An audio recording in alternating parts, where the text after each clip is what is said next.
প্রিয় দর্শক, আজ উপস্থাপন করতে যাচ্ছি হযরত উমর রাদিয়াল্লাহু আনহুর সংক্ষিপ্ত জীবনী।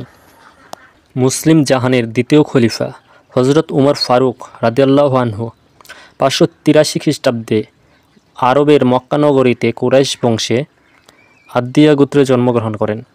তার পিতার নাম ছিল খাত্তাব এবং মাতার নাম ছিল হান্তামা। তিনি ছিলেন শিক্ষিত, মার্জিত এবং সৎ চরিত্রের অধিকারী। যুবক বয়সেই নামকরা কুস্তিগীর, সাহসী যোদ্ধা, কবি ও সুবক্তা ছিলেন।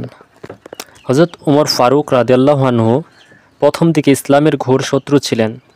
একদা মহানবী হযরত মুহাম্মদ সাল্লাল্লাহু আলাইহি ওয়াসাল্লামকে হত্যার জন্য তিনি খোলা তরবারি হাতে নিয়ে বের হলেন। পথে শুনলেন যে তার বোন ফাতিমা ও ভগ্নিপতি সাইদ মুসলমান হয়ে গেছেন। তিনি তাদেরকে হত্যা করার জন্য তাদের বাড়ি যান। তাদের উপর অনেক অত্যাচার শুরু করেন। তাদের ইসলাম ত্যাগ করতে বলেন, কিন্তু তারা প্রাণীর বিনিময়ে হলেও ইসলাম ত্যাগ করতে চাইলেন না। তাদের অনড় অবস্থা দেখে তার ভাবান্তর ঘটল। তিনি মুসলমান হওয়ার জন্য ব্যাকুল হয়ে পড়েন। তিনি মহানবী হযরত মুহাম্মদ সাল্লাল্লাহু আলাইহি ওয়াসাল্লাম এর দরবারে গিয়ে নিজের তরবারিটি মহানবী হযরত মুহাম্মদ সাল্লাল্লাহু আলাইহি ওয়াসাল্লাম এর পায়ের কাছে রেখে মুসলমান হয়ে গেলেন। হযরত উমর ফারুক রাদিয়াল্লাহু আনহু মহানবীকে জিজ্ঞেস করলেন, আপনি যে দাওয়াত দিচ্ছেন তা কি সত্য?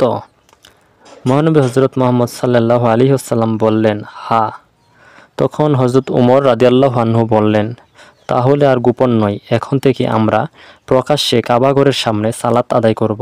মহানবী হযরত মুহাম্মদ সাল্লাল্লাহু আলাইহি ওয়াসাল্লাম খুশি হয়ে তাকে ফারুক উপাধি দিলেন। তিনি নবুয়তের ৬ষ্ঠ বছরে ৩৩ বছর বয়সে ইসলাম গ্রহণ করেন। হযরত উমর ফারুক রাদিয়াল্লাহু আনহু ইসলামের জন্য ছিল নিবেদিত প্রাণ ছিলেন। তিনি ইসলামের প্রচার ও প্রসারের জন্য তার ধন সম্পত্তি অকাতরে ইসলামের জন্য ব্যয় করেছেন। তাবুক অভিযানে হযরত উমর ফারুক রাদিয়াল্লাহু আনহু তার সম্পদের অর্ধেক আল্লাহর রাস্তায় দান করে দেন। হযরত উমর ফারুক রাদিয়াল্লাহু আনহু ছিলেন ন্যায় ও ইনসাফের এক মূর্ত প্রতীক। আইনের চোখে তিনি ধনী গরিব, উঁচু নিচু, আপন পর কোনো ভেদাভেদ করতেন না। মদ্যপানের অপরাধে তিনি তার নিজের পুত্র আবু শাহমাকে অত্যন্ত কঠোর শাস্তি দিয়েছিলেন। হযরত উমর ফারুক রাদিয়াল্লাহু আনহু 634 খ্রিস্টাব্দে খিলাফতের দায়িত্ব গ্রহণের পর তার মানবীয় গুণটি আরও উজ্জ্বল হয়ে ওঠে। তিনি সত্য ও অসত্যের বিষয়ে অত্যন্ত সজাগ থাকতেন। তিনি রাষ্ট্রের সকল অধিবাসীর খোঁজখবর রাখার জন্য পুলিশ বিভাগ, গোয়েন্দা বিভাগ স্থাপন করেন। সেনাবাহিনীকে সুশৃঙ্খল করার জন্য প্রতি 4 মাস পর বাধ্যতামূলক ছুটির ব্যবস্থা করেন। কৃষিকাজের উন্নয়নে খাল খননের ব্যবস্থা করেন। জনসাধারণের স্বচক্ষে দেখার জন্য তিনি রাতের অন্ধকারে পাড়া মহল্লায় ঘুরে বেড়াতেন।